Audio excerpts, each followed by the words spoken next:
Hello everyone, कैसे हैं आप सब। आई होप आप सब अच्छे हैं, स्वस्थ हैं, मस्त हैं और खुश हैं। तो जैसा कि आप सभी को पता है कि नवरात्रि का पावन पर्व शुरू हो चुका है और पहला दिन माँ शैलपुत्री का होता है।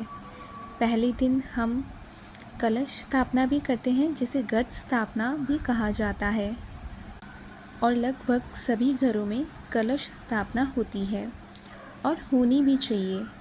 इससे हम माँ को आमंत्रित करते हैं, हम माँ को वेलकम करते हैं कि आप आइए और हमें आपकी पूजा आराधना करने की अनुमति दीजिए। और साथ ही में काफ़ी लोग पूरे 9 दिन का उपवास रखते हैं। पूरे 9 नवरात्रि के दिन 9 दिन उपवास रखते हैं। तो इस दिन जब भी आप 9 दिन की व्रत रखते हैं तो आपको इसकी व्रत कथा ज़रूर सुननी चाहिए, क्योंकि व्रत कोई भी हो, अगर हम उसकी व्रत कथा नहीं सुनते हैं तो उसका फल हमें नहीं मिलता है। इसलिए हम कोई भी व्रत करते हैं तो हमें व्रत कथा ज़रूर सुननी चाहिए। तो आज के इस वीडियो में हम सभी मिलकर माँ शैलपुत्री की व्रत कथा सुनेंगे। जिनका व्रत हो वो भी सुन सकते हैं और जिनका व्रत नहीं हो वो भी सुन सकते हैं, क्योंकि व्रत कथा सुनने से फल अवश्य मिलता है, चाहे व्रत हो या ना हो। और साथ ही में हमें ज्ञान भी मिलता है। तो अब हम हमारी कथा माँ शैलपुत्री की व्रत कथा शुरू करते हैं। माँ दुर्गा को सर्वप्रथम शैलपुत्री रूप में पूजा जाता है। पर्वतराज हिमालय के यहाँ जन्म लेने से और उनके पुत्री रूप में जन्म लेने के कारण उनका नामकरण हुआ शैलपुत्री। इनका जो वाहन है वह है वृषभ, इसलिए इनको वृषारूढ़ा के नाम से भी जाना जाता है। माँ शैलपुत्री ने दाएं हाथ में त्रिशूल धारण कर रखा है और बाएं हाथ में कमल सुशोभित है। यह देवी प्रथम दुर्गा है। नवरात्रि में सबसे पहला दिवस माँ शैलपुत्री का होता है। इन्हें माँ सती के नाम से भी जाना जाता है। उनकी एक मार्मिक कहानी है।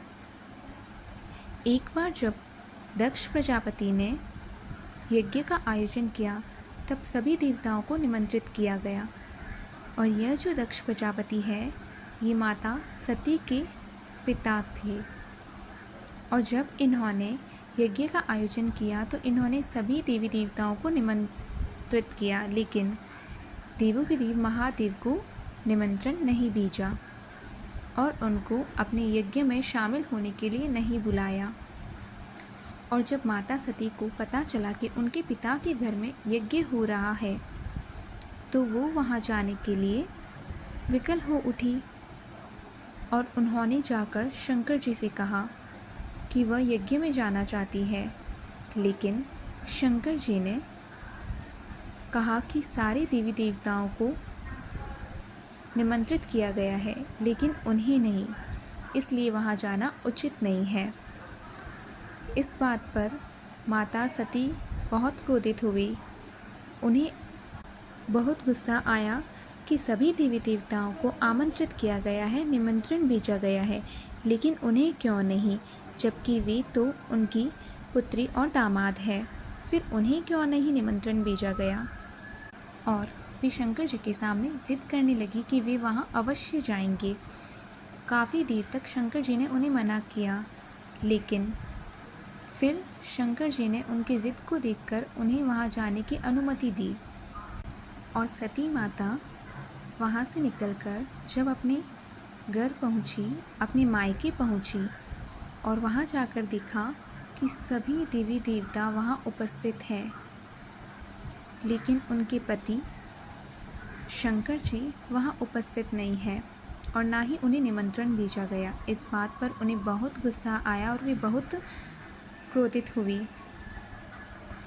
सती माता की माँ ने उन्हें स्नेह दिया परंतु जब उन्होंने अपने पिता दक्ष प्रजापति से पूछा कि उन्होंने देवों के देव महादेव को और माता सती को निमंत्रण क्यों नहीं भेजा, उन्हें क्यों नहीं बुलाया, तो दक्ष प्रजापति ने भगवान शंकर के प्रति अपमानजनक शब्द कहे।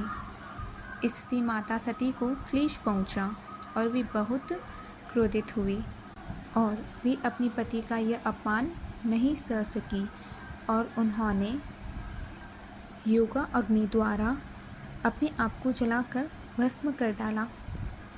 इस दारुण दुख से व्यथित होकर शंकर जी ने उस यज्ञ को विध्वंस करा दिया। यही सती माता अपने अगले जन्म में शैलराज हिमालय के घर में उनके पुत्र के रूप में जन्मी और शैलपुत्री कहलाई। पार्वती और हेमवती भी इसी देवी के अन्य नाम हैं। माँ शैलपुत्री का विवाह भी शंकर जी से हुआ और माता शैलपुत्री शंकर जी की अर्धांगिनी बनी। इनका महत्व और शक्ति अनंत है। जय माँ जगदम्बे, जय माँ शैलपुत्री, जय माँ दुर्गे। इसी के साथ हमारी व्रत कथा संपन्न हुई। अब हाथ जोड़कर माँ को याद कीजिए और अपनी मनोकामना, अपनी दिल की बात उनसे कहिए। धन्यवाद। जय माँ जगदम्बे।